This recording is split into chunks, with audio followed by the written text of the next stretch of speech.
Ini seminar sekaligus dalam rangka Integrity Fair. Jadi ide pertamanya adalah untuk meningkatkan integritas di ruang akademik ya, dalam rangka mencetak mahasiswa yang nanti ketika lulus kita harapkan punya nilai integritas. Dari hal yang kecil, mereka di bangku kuliah itu sudah belajar integritas, diharapkan ketika lulus maka akan memiliki integritas yang tinggi. Nah, dalam hal ini integritas yang kami bangun adalah integritas kejujuran dalam mengerjakan tugas akhir. Mereka dengan sistem yang akuntabel didukung oleh USAID diharapkan mampu melakukan tugas akhir ini dengan cara membuat tugas akhir yang memenuhi standar secara akuntabel. Akuntabelnya adalah persentase untuk Turnitin itu bisa dilampaui, kemudian campur tangan manusia itu juga atau pegawai dalam hal ini dikurangi sehingga integritasnya betul-betul by system.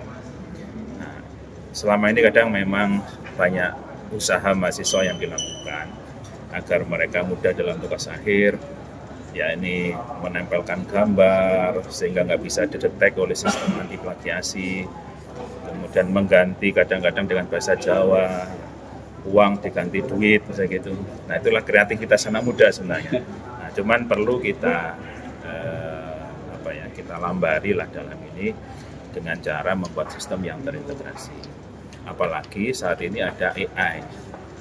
Nah, AI ini membuat sistem belajar kalau tidak kita kontrol dengan baik akan menyesatkan para mahasiswa. Ya, kita tidak anti pembaruan teknologi, tapi kita dalam pendidikan mengarahkan mereka ke arah akademik yang itu tadi sih. Bilangnya by system, Ya. Pak Dekan, berarti bukan Turnitin ya ini, ada sistem tersendiri Ya. yang untuk mengukur integritas dari Betul, by system itu kita membuat dalam 2 step.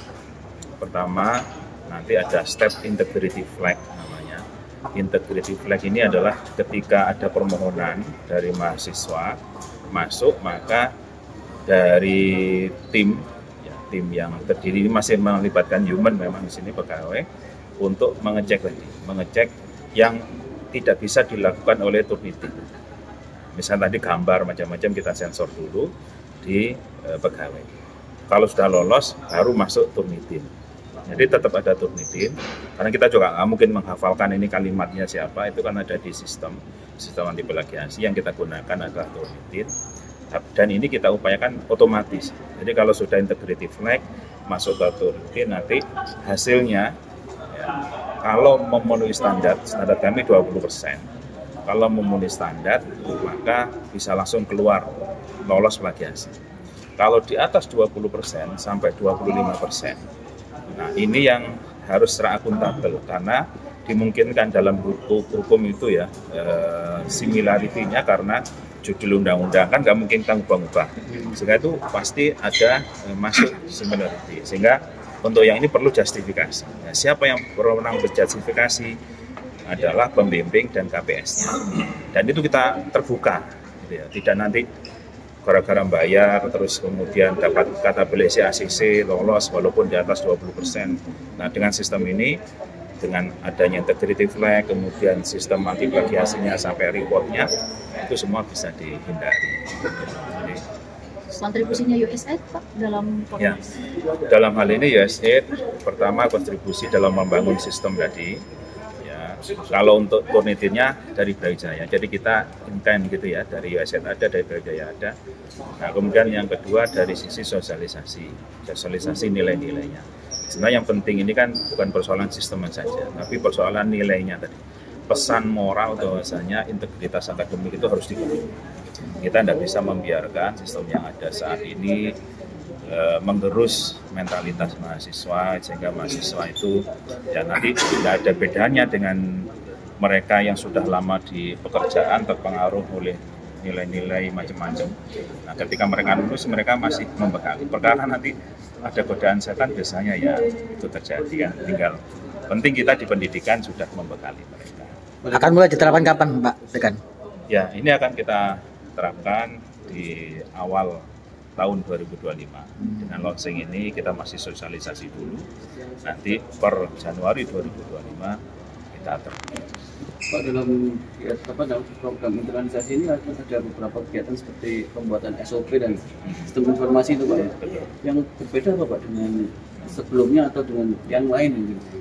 Kalau sebelumnya dan yang kami, kalau yang lain mungkin saya kurang paham juga bagaimana, mungkin mereka lebih maju dari kami. Yang kami lakukan adalah ketika ada permohonan dari mahasiswa itu melalui email, kemudian oleh petugas di-download naskahnya, kemudian dimasukkan ke anti plagiasi, itu aja. Nah, kelemahannya apa? Satu, antriannya nggak jelas. Yang masuk ke email ini kan banyak. Bagi pemohon, nomor berapa saya masuk, tidak jelas. Sehingga kadang menimbulkan ada mahasiswa yang mendorong bayar ke petugas supaya didahulukan. Itu sangat bisa. Yang lain dibuka tapi nggak diproses. Nah, ketika dibuka nggak diproses, itu juga problem. Kenapa? Kalau email itu kan sudah dibuka, tanda birunya hilang. Kan kita bisa tahu, oh belum dibuka karena masih ada biru-biru gitu ya, di tulisannya tebal. Kalau sudah dibuka kan hilang. Nah, padahal ini belum diproses. Itu yang kadang membuat terselip. Sehingga mahasiswa kadang sampai masa studinya terlambat dan sebagainya. Nah, ini yang pertama dari sisi proses ya. Nah, yang kedua dari sisi akuntabilitasnya. Kalau sudah dari awal sudah bayar tanda kutip tadi, kemudian diproses, ini pun mereka kalau misalnya lebih dari 20%, ya akan berusaha bayar lagi gitu. Kalau dengan sistem ini semuanya bisa melihat, oh kami di pimpinan akan tahu hasil dari Turnitin yang nomor sekian itu 30%. Tapi kok lolos, ada apa? Kami bisa ngontrol. Gitu. Kalau dulu ya email diterima oleh petugas, dikeluarkan pengesahan oleh petugas, ya, selesai. Nah, sistem ini kemudian oleh USAID difasilitasi, kemudian sosialisasi juga difasilitasi. Nah, kami cuma memanfaatkan sumber daya Turnitin yang sudah ada. Ya sebenarnya nggak terlalu revolusioner gitu enggak, tapi kita menata apa yang sudah ada. Sistem informasi